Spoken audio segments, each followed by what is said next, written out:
Hello! Today, for the first time in a long time, I'm delving into Final Fantasy VIII, which, admittedly, I was saving for my hopes of an 8k subscriber milestone, but since it's my favourite game, and I can't wait around to discuss it anymore,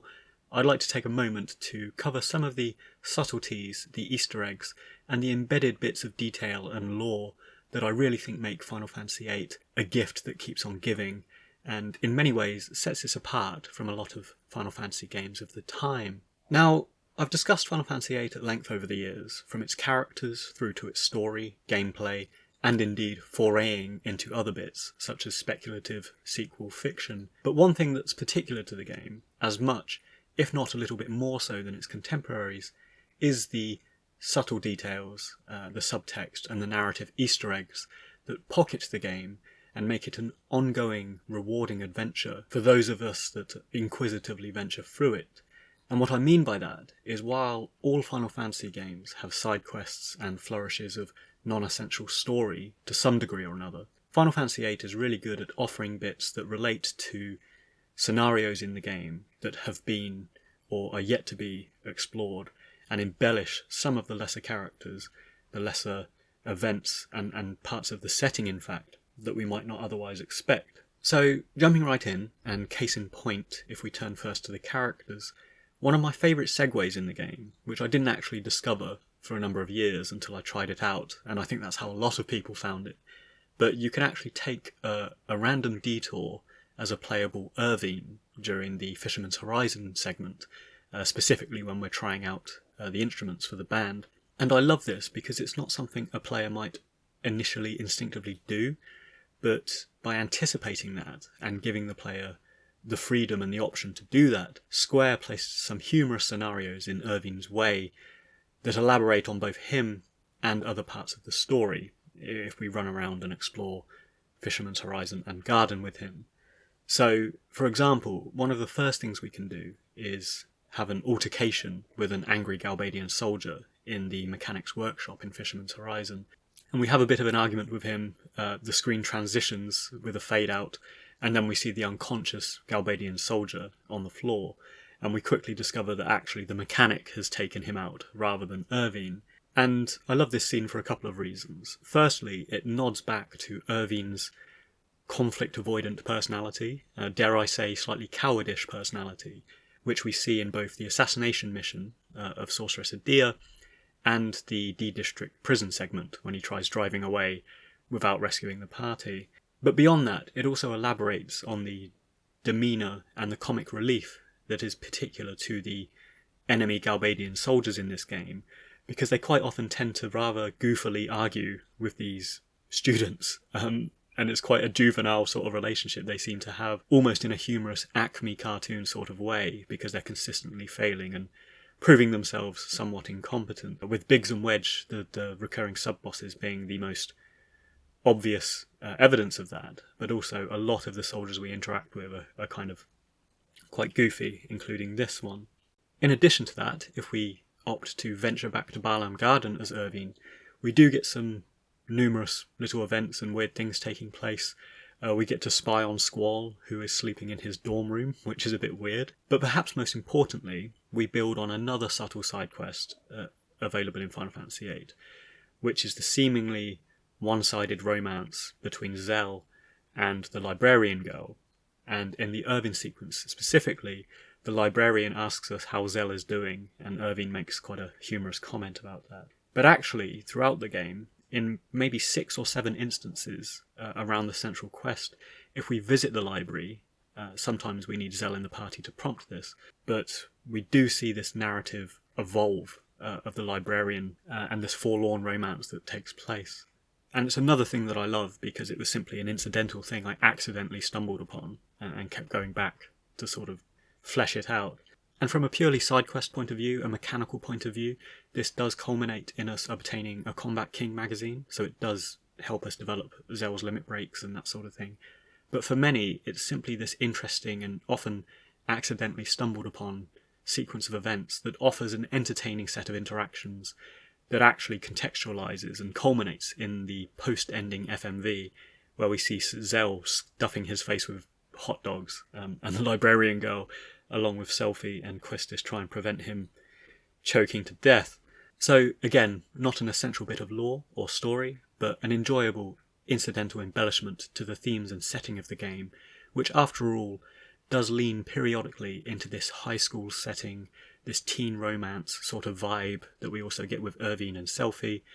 being another example, and of course the primary romance, which is Squall and Renoa, being the central one. In keeping with characters, and one that I've discussed at length in the past, is how Laguna and the events of the past touch very much on the current events if we are attentive to them. And this inches both into side quests and the subtext of the game. For example, it's never overtly stated that Laguna is Squall's father, yet reading between the lines, being attentive to story and symbolism in the game, it becomes clear that this is the case. And likewise with Julia being Renoa's mother. And perhaps my favourite allusion, which I've previously commented upon, is Seifer's inspiration from Laguna 2 in terms of Laguna's movie, which prompted Seifer to want to become a sorceress's knight. So this accounts for his decision to join Adel in the story. It accounts for his one-handed gunblade stance, which is seen mirrored by Laguna in the flashback where we fight the Ruby Dragon. And this one stands out to me in particular because it's so subtle that I didn't notice it for, I think, like almost 10 years. And I always felt, up until that point, that the Laguna flashback in Trebia, where we're shooting this movie, it felt a bit random. It felt like it didn't serve too much purpose to propel the story, other than the fact that we noticed the lunatic Pandora at the end of that flashback, which nods towards Laguna ending up in Esthar, and it was a bit of comedic reprieve. But of course, I think the main function of that, if we're really paying attention, is to show how Laguna impacts Seifer, again, another current event that we see. And beyond this, we have the Laguna statue side quest, which not only establishes Laguna's lasting legacy among the Moombas and the Shumi tribe, which kicks off when we're in the Esther prison and he saves a Moomba, but it further hints at his relationship to Squall,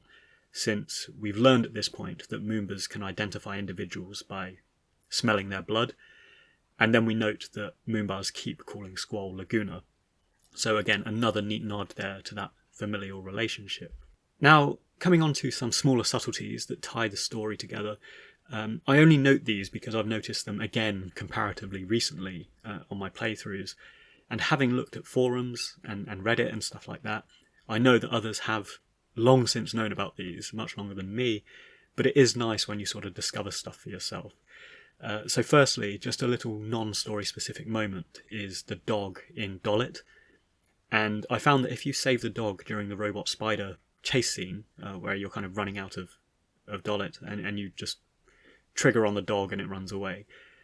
this prompts a mini side quest later where you can optionally return to Dollet, interact with both an artist in one of the buildings and then the dog, which has obviously survived, and you get item drops out of that. But more so than this, and perhaps one of my favourite referential nods in the game, barring the Seifer Laguna relationship thing, is the foreshadowing and how it embellishes the setting, which is the radio interference that we see on the TV screen in Timber. And I literally didn't notice this until playing the remaster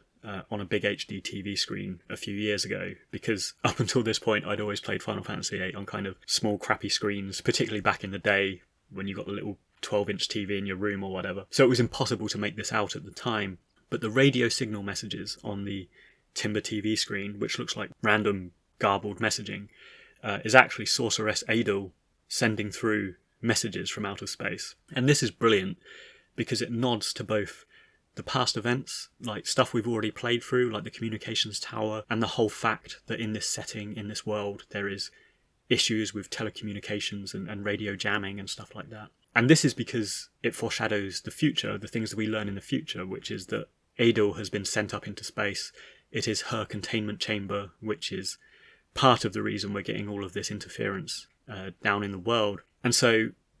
I really like this, and I like that the garbled, creepy messaging that says stuff like, I am alive, bring me back, and stuff like that. It's really quite brilliant how they tie all of that together and hint